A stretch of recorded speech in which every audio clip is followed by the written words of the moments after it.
Hi everybody, this is Liam Holst and you are listening to the Market Watch Review. In today's release, we'll cover the following topics. OPEC has declared the death of the oil era in the developed world. The White House is preparing a package of measures for $1.8 trillion and an alternative bet on Biden to win. The era of growing demand for oil in most of the developed countries of the world is in its last years. In the next 5 years, the consumption of black gold in the OECD countries will begin to decline, and by 2045 will collapse by 35%, according to OPEC's annual review.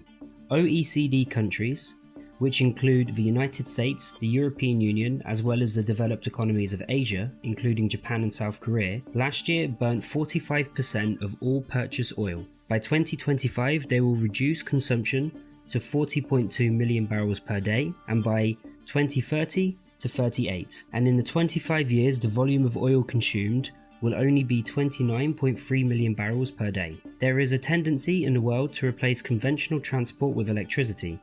So according to a study by an OPEC, out of 2.5 billion cars on the planet in 2040, 430 million will be electricity vehicles.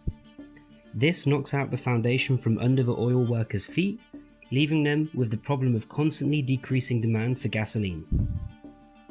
The White House is preparing a new package of measures to stimulate the growth of the US economy hit by the COVID-19 pandemic, worth $1.8 trillion. Donald Trump approved packages to help small businesses and airlines, as well as payments to households.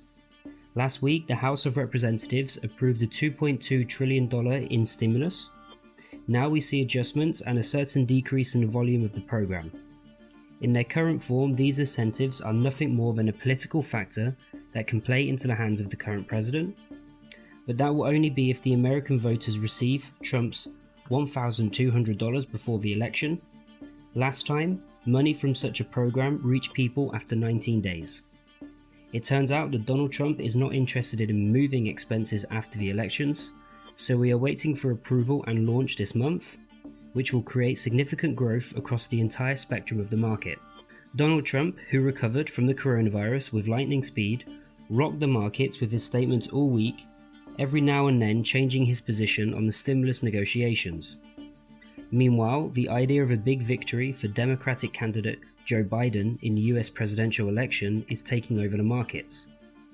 Asian countries, which are most dependent on Trump's foreign policy, are back in vogue, just the opposite. If Biden wins, he will revert to rule-based global trading, with the entire Asian Pacific region likely to benefit.